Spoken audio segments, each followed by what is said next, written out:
This is the WHTC Morning News with Gary Stevens and Peg McNichol on 99.7, 1450 WHTC and WHTC.com. We welcome you back to the WHTC Morning News for this Friday, October the 1st. Friday, October the 1st. Dave Lorenz, Pure Michigan, joining us with our Travel Michigan segment. Stop and let that sink for a minute, David. I know, it's hard to believe, isn't it? October 1st. It is not as hard to believe when you're up here in Iron Mountain, Michigan, where the colors are pristine and awesome. I stayed at I forget even how to pronounce this, the Chicagoan Inn, I believe it is. That's close by enough. By the Young Recreation Complex, which is this awesome recreation complex that the Young family put into place years ago by providing this foundation with the thought that they wanted to provide a really excellent golf course and other recreational facilities for people who are kind of up here in the woods, and they built this tremendous place. And I don't get to do this very often, but at the end of the day, last evening, as the sun was coming down and the shadows were long, I went out on the golf course with Jim Edelman from the TV show Under the Radar. And we played a quick 9, doing a best ball thing because we did it in an hour. But the sun was going down, so we had to go out there quickly. But it was awesome. Those colors are spectacular. And even if you're not a golfer, you would have enjoyed it. There's something special about golfing at this time of the year. It's also special when you get to see colors as they are over here in the Western UP. Yeah, my teeth are tingling already. Like, I wish I was up there right now. But it's a preview of coming attractions. It's true. Well, it's 61 degrees here, so it's not a normal temperature either. That was the funny thing. Beautiful blue skies with white streaking clouds coming through. Really awesome. So let's get these very comfortable days in as we can and get out there and enjoy the colors, and especially this weekend, get into Grand Rapids for Art Prize. It's already winding down. Another thing, I can't believe it's here and soon to be gone, and it's truly spectacular. So don't let it get by because we missed it before during COVID. Let's get back there now and do it safely because we're still dealing with COVID, but we know how to do it safely now.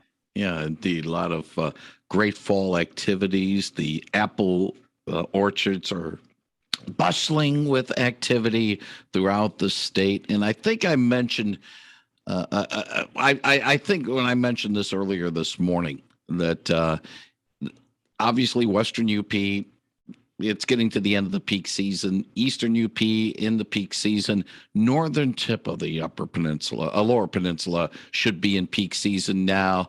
We're about 2 weeks away around here. Yeah.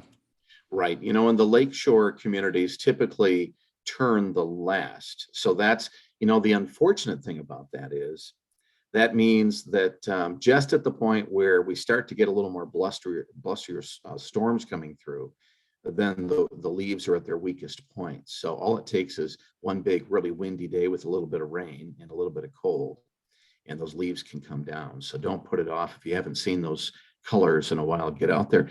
Gary, October 1st is also a big day for those of us who work for state government because the new fiscal year starts today. So I'm happy to say that unlike has been in the past too often, the administration and the legislature came together. They put a budget together without going through the media. You didn't hear a lot about, fighting back and forth in the media, and that's always a good sign.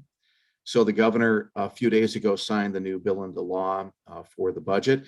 Pure Michigan, we're getting back up to that level that I feel we need to be, especially at a very challenging time. So we'll have a $30 million budget this year. We have $10 million from the general fund, $20 million from the ARP Act, the American Rescue Plan. And then we expect to have around $4 million, a little bit more than that, from the EDA. We don't generally apply for grants, but when they're out there and they're specifically intended for our use, you bet we apply. Yeah. the use of our people. So Yeah. happy that we're going to be able to do that. And that's going to help us get our economy back in shape and get people back to work. So it's going to be a very challenging year, in some ways even more difficult than last year. So it'll be very, very interesting, and we're going to do our very best. We have a new agency of record helping us with marketing and advertising, owned out of Detroit. Main offices in Kansas City, but they're going to beef up their Detroit office. And then we have a new public relations agency also out of Detroit. And I'm really looking forward to the next year. It's going to be one of challenge, but one of a new type of growth. And I think in a very unique way that's going to set us up for years of prosperity. At least that's the goal. We'll see if how the public, especially the foreign travelers, adapt coming back to Michigan. Domestically, should be just fine. It's time to welcome our friends from Canada and abroad to Michigan. And of course, your trip begins at michigan.org. Like Pure Michigan on Facebook. You'll keep up with everything going on as it is, as the website says, fall in real time in Michigan. Dave Lorenz, have a safe trip back from the UP, and we look forward to chatting with you again if all goes well next Friday morning. Have a great weekend, everybody. Thank you very much, Dave Lorenz on 99.7 and 1450 WHTC.